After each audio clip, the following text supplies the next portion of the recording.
दोस्तों, आज हम आपको एक बहुत सुंदर कहानी सुनाने जा रहे हैं। कहानी सुनने से पहले यदि अभी तक आपने हमारे चैनल को सब्सक्राइब नहीं किया तो हमारे चैनल को सब्सक्राइब करें, हमारे वीडियो को लाइक करें। तो बिना देरी करें आइए देखिए सुंदर कहानी। एक छोटे से कस्बे के बाहर बनी कच्ची बस्ती में मोहन अपनी पत्नी सरिता और 3 छोटे बच्चों के साथ रहता था। मोहन रोज सुबह अंधेरे में उठकर पास के शहर में ठेला लगाकर चाय बेचता था।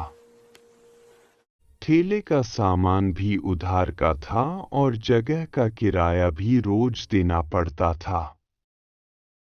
चाहे दिन अच्छा जाए या बुरा, किराया पूरा देना ही पड़ता था। इस साल ठंड कुछ ज्यादा ही पड़ रही थी। सुबह सुबह ठेले पर खड़ा होना मोहन के लिए किसी सजा से कम नहीं था। उंगलियां सुन्न हो जाती, सांस से भाप निकलती, लेकिन पेट की आग ठंड से ज्यादा तेज होती है। घर में हालत ऐसी थी कि दिन में एक ही बार खाना बनता। कई बार मोहन सिर्फ पानी पीकर सो जाता। एक शाम ठंडी हवा झोपड़ी के अंदर तक घुस आई थी। बच्चे कांप रहे थे। सरिता ने धीरे से कहा, जी। बच्चों की हालत देखी जा रही है क्या? एक ही फटी रजाई है, छोटे वाले की तो पूरी रात खांसी चलती रहती है। मोहन ने नजरें झुका ली। जानता हूं, पर किराया देने के बाद हाथ खाली रह जाता है। सरिता कुछ देर चुप रही, फिर अपने आंचल से कुछ सिक्के निकालते हुए बोली, ये 150 रुपए हैं। मैंने महीनों जोड़कर रखे थे। आप कल किसी तरह एक पुरानी रजाई देख आना। मोहन की आंखें भर आईं। तुमने अपने पास से बचाए थे? बच्चों के लिए, सरिता बोली। बाजार की बेरुखी अगली सुबह मोहन पैसे लेकर बाजार पहुंचा। रजाई की दुकान पर भीड़ थी। भैया, कोई सस्ती रजाई दिखा दीजिए। दुकानदार ने ऊपर से नीचे देखा। 700 से कम की कोई रजाई नहीं है। ये दया की दुकान नहीं है। मेरे पास सिर्फ 150 हैं। मोहन की आवाज कांप गई। तो फिर यहां क्यों आए हो? गरीबी का रोना हर रोज सुनता हूं। मोहन बिना कुछ कहे बाहर निकल आया। सड़क पर चलते हुए उसके कदम भारी थे। गरीब होना क्या गुनाह है? मेहनत की कोई कीमत नहीं। बच्चों को आज फिर ठंड में ही सुलाना पड़ेगा।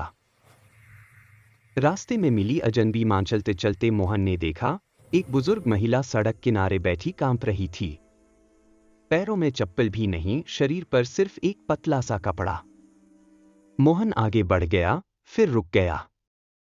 अगर मैं ही मुंह मोड़ लूं तो इंसानियत किससे उम्मीद करे? वह वापस लौटा। मां, आप यहां क्यों बैठी हैं?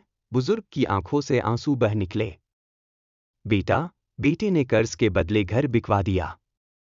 अब कहां जाऊं? मोहन ने जेब में हाथ डाला। वही 150 रुपए। मां, ये रख लो। आज की रात तो कट जाएगी। बेटा, तू खुद गरीब है। मां, आज अगर नहीं दिया तो खुद को कभी माफ नहीं कर पाऊंगा। बुजुर्ग ने कांपते हाथों से पैसे लिए। भगवान तुझे कभी खाली हाथ नहीं रखे। खाली हाथ घर पहुंचकर सरिता ने पूछा, रजाई? मोहन ने सारी बात बता दी। सरिता की आंखें भर आईं, लेकिन गुस्सा नहीं आया। जी, रजाई फिर भी आ जाएगी, लेकिन किसी की दुआ बहुत बड़ी होती है। भूख से बड़ी इंसानियत। उसी रात एक भूखा आदमी दरवाजे पर आया। बहू, एक रोटी मिल जाए, सरिता ने मजबूरी बताई। तभी मोहन बाहर आया। जो मेरे हिस्से की रोटी है वही इन्हें दे दो। भूखे आदमी की आंखों से आंसू निकल आए। भगवान तुम्हें बहुत आगे ले जाएगा। आखिरी पैसे भी दे दिए। अगले दिन मोहन राशन लेने निकला। रास्ते में एक बीमार बूढ़ा आदमी तड़प रहा था। इलाज के पैसे नहीं थे। मोहन ने फिर वही किया, अपने आखिरी पैसे दे दिए। खुद भूखा रहा पर किसी को मरता नहीं देखा। पत्नी का सहारा घर लौटा तो सरिता नाराज हुई।